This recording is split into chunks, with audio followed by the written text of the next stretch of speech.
Yes, hope all of us are doing great. My name is Ernest, and I'd like to welcome each and every one of us to my channel of Ernest Sciences and Mathematics TV channel. Before I proceed, I'd like to kindly request our members to subscribe and engage us in the comments section for more on the specific topics under discussion. So in this case, we're going to look at the concept of eigenvalues and functions. And of course, these are going to arise from putting the boundary conditions that we have given, of course, for a particle confined in a particular volume in space, or a particular plane or axis in space that we had given. Now, I mentioned the concept of a normalization condition.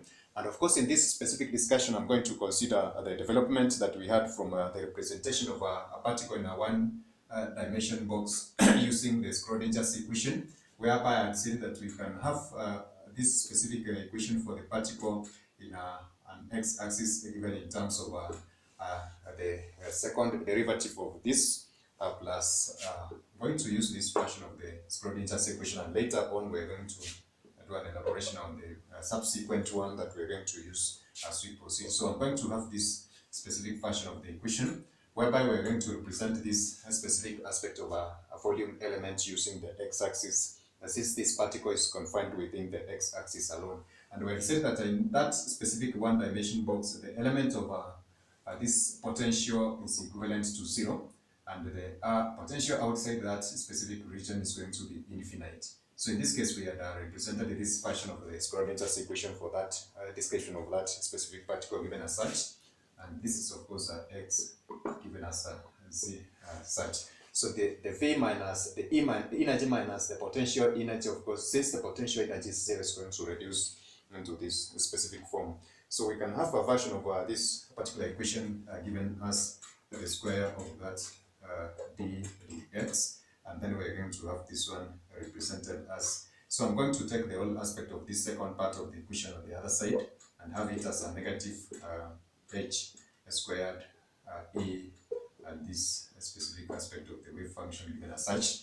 And of course, so in trying to consider this one, I'm going to look at this particular value of the coefficient of e that is going to represent this negative value of the. So since e cannot be negative, this is going to be a positive value. Therefore, the coefficient of this square, of course, this wave function is going to be a negative constant, and the values of e, of course, can be obtained from this differential equation that is being given as such. Therefore, we can represent this one now. So I'm going to reduce this particular form of the equation, whereby we're going to have this specific section represented by the square of k. So this can give us a version of the equation of this Schrodinger equation given in terms of dx squared is equivalent to negative k squared, and this wave function given as such. And of course, the value for this particular value for k, then therefore I'm just going to put it perhaps somewhere here. So we're going to have the value of this square of k represented as 8 pi squared all over h squared, and there's an element over m, so we have m in this specific equation. So we're going to have this one represented as m, and then that was going to be given in terms of e given as such. So this specific substitution has catered for the element of the square of k given as such. So as we proceed, we're going to use this specific representation, which of course I've given for k. I mentioned that k, a, b from this general equation of a representation of a wave basically represent an unknown constant, whereby we had seen that the wave function that we're using at this specific point can be represented in terms of the a, the sine of kx, plus b, the sine of kx given as such, whereby this specific value for k implies what I've given at that upper part.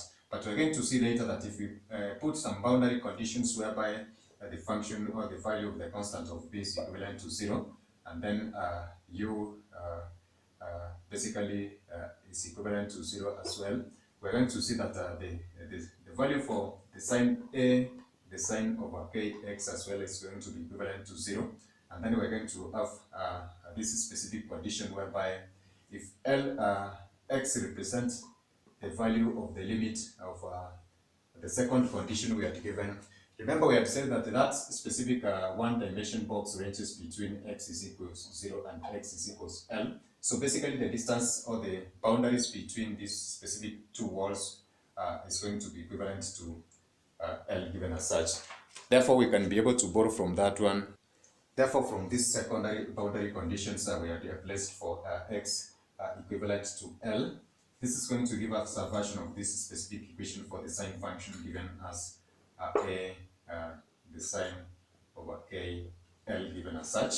And then we're going to see that for this specific function, we see that if the particle has to exist in this specific region whereby v is equivalent to 0, then this value for a is not going to be equivalent to 0, implying that this second aspect of the equation of the sine over kl, then therefore is the one that is equivalent to this 0 value for us to obtain this overall wave function equivalent to 0. So we're going to have this one represented as the sine over kl.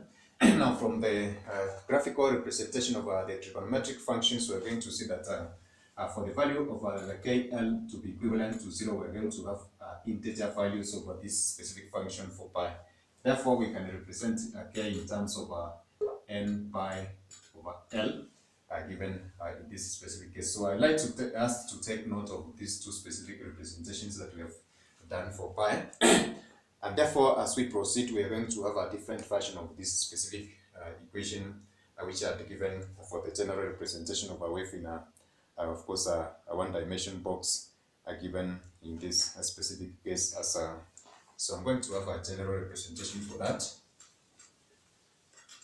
So we're going to take note that we are given this specific representation as x equivalent to a the sine over kx, and of course which we have mentioned that this can be represented in terms of L.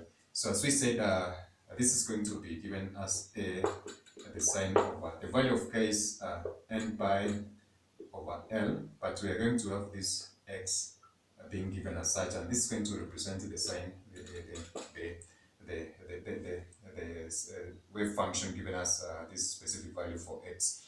But we had said that in this specific representation, we can have this particular value of a given as the root of 2 over L, and that is from normalization condition for that specific aspect for the maximum probability.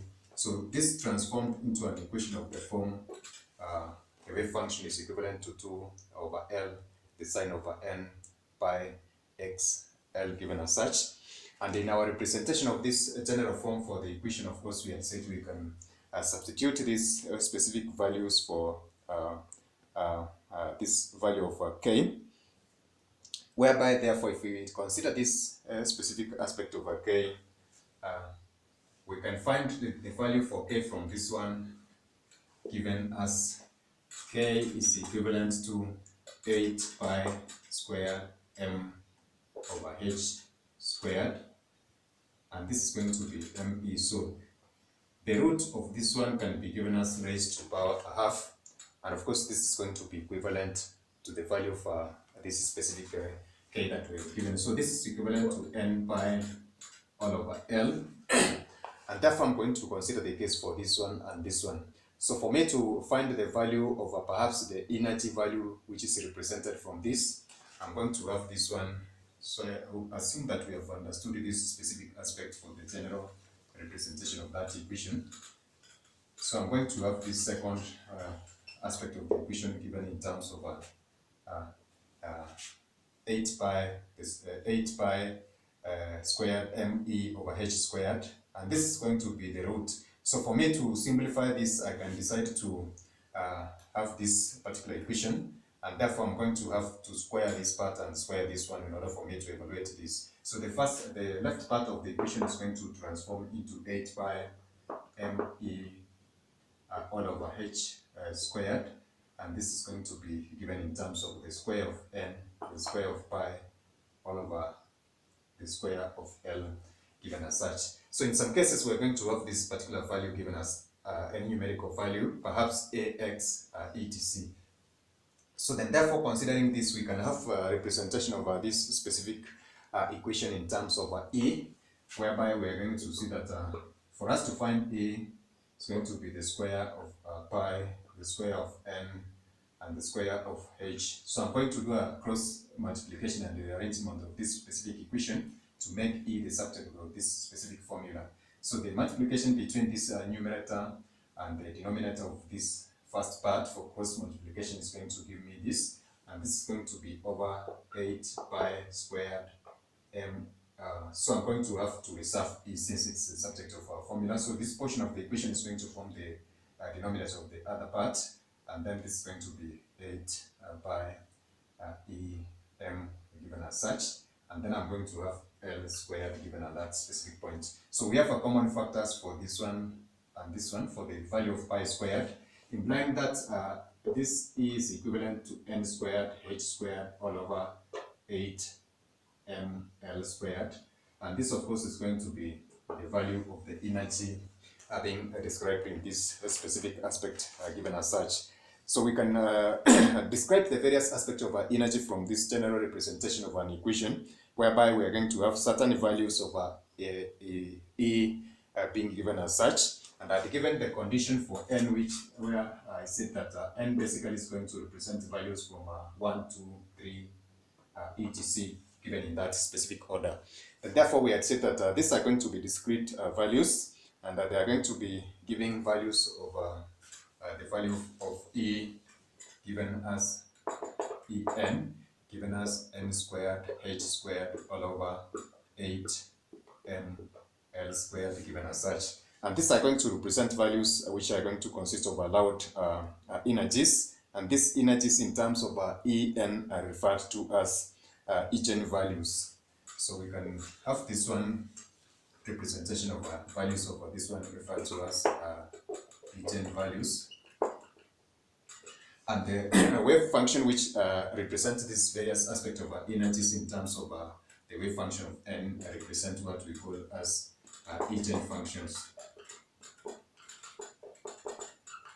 So therefore, as we go ahead, we're going to use these specific terms for the eigenvalues and eigenfunctions, which are going to assist us to describe the various allowed energies in various levels of this specific representation of a particle in a one-dimension box, and other proceeding descriptions, which I'm going to mention later. So catch us in our next videos. We're going to look at an aspect of application of these eigenvalues, perhaps in an illustrative form, which is going to create for us a clear picture of how we can describe the various energies or allowed energies in the various aspects of a one-dimension box. So that is it for now, guys. Bye. Catch us in our next video.